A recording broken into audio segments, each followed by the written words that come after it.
माघ की शिवरात्रि और फाल्गुन की शिवरात्रि, ये दोनों शिवरात्रि में एक भव्यता के रूप में मनाई जाती है। दुनिया के लोग कहते हैं कि शिवरात्रि के दिन भगवान शंकर की पार्वती जी के साथ शादी हुई, ये दुनिया के लोग कहते हैं। पर यदि जिसने शिव पुराण की कथा अगर अच्छे से सुनी हो और पढ़ी हो, तो शिव जी की शादी की जो तारीख है वो ये नहीं है। हमने पहले भी उसका वर्णन, भगवान देवाधिदेव महादेव के विवाह की जो तारीख है वो वैशाख शुक्ल पंचमी, शुक्ल पक्ष के वैशाख के महीने में जो पंचमी पड़ती है, उस दिन भगवान शंकर और पार्वती जी का विवाह हुआ। ये जो शिवरात्रि है ये विवाह की रात्रि नहीं है। ये शिवरात्रि ब्रह्मा और भगवान विष्णु ने भगवान शंकर को पहचानने के लिए पृथ्वी पर भगवान शंकर के प्रथम शिवलिंग को प्रकट करा था। तो ये शंकर जी के जन्म की शिवरात्रि है, प्रागट्य की शिवरात्रि, शिव जी के प्रागट्य की शिवरात्रि। ये शिवरात्रि जो आएगी, माघ की शिवरात्रि, जो मूल शिवरात्रि होती है, जिस दिन शिवरात्रि के दिन भगवान ब्रह्मदेव और भगवान नारायण ने भगवान शंकर को एक पर्वत को घुमाकर उनके लिंग की आकृति, उनका स्वरूप प्रकट किया, उनका स्वरूप प्रकट किया, उनका जन्म। आपसे कोई पूछे कि शंकर जी का जन्म कब हुआ, तो आप बिल्कुल बेझिझक कह सकते हो शिवरात्रि के दिन, हैप्पी बर्थडे ने टू यू। उसमें तुम्हें सोचना नहीं है। भ्रम फैलाने वाले बहुत भ्रम फैलाते हैं। आपसे कोई पूछे तारा बाबा जी का जन्म कब हुआ, तो आप कह सकते हो शिवरात्रि के दिन हुआ। और आज इस व्यासपीठ से एक बात और कहना चाहेंगे, जिसको अपने जन्म की तारीख ना मालूम हो, जिसको अपने जन्म दिन ना मालूम हो, वो आप नियम बना लो कि आपका जन्मदिन भी शिवरात्रि के दिन ही हुआ है, पक्का।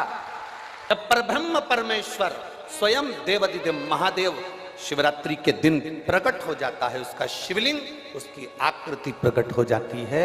और ब्रह्मा जी ऊपर जाकर मालूम करते हैं, आकाश में बढ़ते जाते हैं, तो भी उनको शंकर भगवान के शिवलिंग का छोर नहीं मिलता।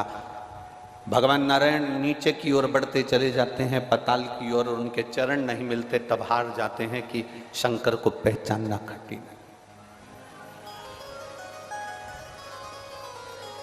शिव को पहचानना, शिव को जानना कठिन है, बहुत कठिन। जैसे शंकर को पहचानना कठिन है, जैसे शिव को पहचानना कठिन है, उसी तरह कोई संत को, कोई गुरु को, कोई सतगुरु को पहचानना कठिन। शिवरात्रि के दिन जो बड़ी शिवरात्रि होती है, माघ महीने के अंतर्गत जो आती है, ध्यान है आप लोगों को?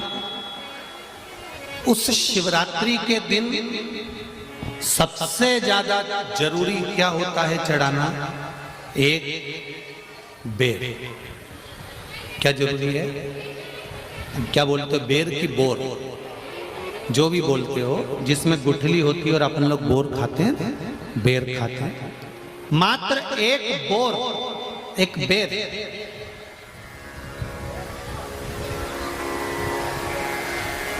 महाशिवरात्रि के दिन समर्पित किया जाता है। क्यों करते हैं?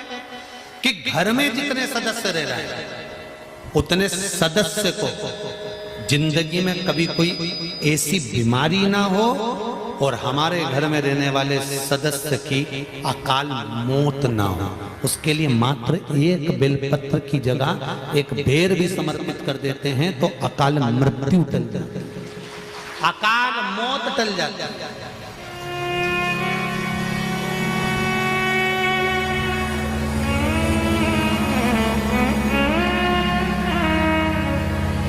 12 महीने शिवरात्रि आती है,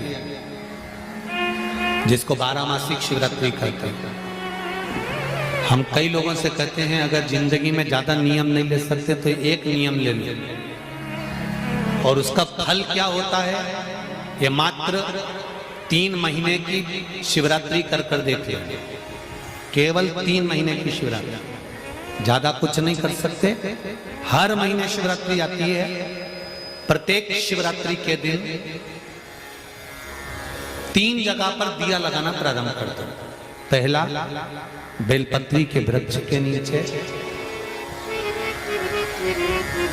दूसरा, शंकर भगवान के मंदिर पर। तीसरा, आंवले के वृक्ष के नीचे। केवल ये 3 जगह पर दिया लगाना चालू कर दो। कौन से दिन? हर महीने की जो शिवरात्रि आती है, मासिक शिवरात्रि जो आती है, आप 12 महीने का नियम बनाओ कि मैं 12 महीने की शिवरात्रि का व्रत करूं ना करूं। मैं शंकर के मंदिर में 12 महीने जो शिवरात्रि आती है, उस शिवरात्रि का नियम लेती हूं कि शिवरात्रि के दिन मैं दिया लगाने 3 जगह पर जाऊंगी। पहला, बोलते जाओ जम के, बेलपत्री के नीचे। दूसरा, शंकर भगवान के मंदिर में या शिव मंदिर की चौखट पर। तीसरा, आंवले के वृक्ष के नीचे। ये 3 जगह पर आप प्रणाम कर कर, झोली पसार कर बाबा देवाधिदेव महादेव, माता लक्ष्मी और पार्वती के नाम से दिया लगाना प्रारंभ कर दीजिए। 3 महीने की शिवरात्रि पूरी हो, ये निश्चित है अगला पत्र आपका इस जगह पर मिलेगा कि बाबा ने मेरा ये कार्य किया। शंकर जी को शिवरात्रि पे क्या चढ़ाया जाता है? बेर। कितने बेर चढ़ाते हैं? शंकर जी को शिवरात्रि पर कितने बेर चढ़ते हैं? हर शिवरात्रि का एक। 12 महीने में कितनी शिवरात्रि आती हैं? 12 बेर शिव जी को समर्पित होते हैं शिवरात्रि के दिन। काय के लिए चढ़ाए जाते हैं? एक एक बेर का क्रम है। पहला बेर शंकर जी को जब चढ़ाते हैं तो वो वंश की वृद्धि करता है।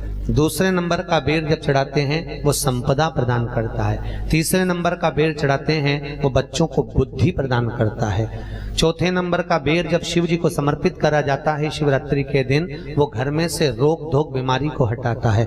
5वें नंबर का जो बेर शिव जी को समर्पित करा जाता है वो हमको रोगों से मुक्त करता है। 6ठे नंबर का बेर अटके हुए काम को बनाता है। 7वें नंबर का बेर हमारे कोई कार्य नहीं हो रहे उन कार्यों को सफलता की ओर ले जाता है। 8वें नंबर का बेर हमारे घर में कुछ खुशियां लेकर आता है। 9वें नंबर का बेर हमारे घर में वैभव को प्रदान करता है। 10वें नंबर का बेर हमारे घर में संपदा देता है। 11वें नंबर का बेर व्यक्ति को एकादशी के फल के बराबर पुण्य प्रदान करता है। और 12वें नंबर का बेर व्यक्ति के जीवन को सौभाग्यमय बनाता है, नारी को अखंड सौभाग्य प्रदान करता है। 12 महीने शिवरात्रि आती है। हर महीने का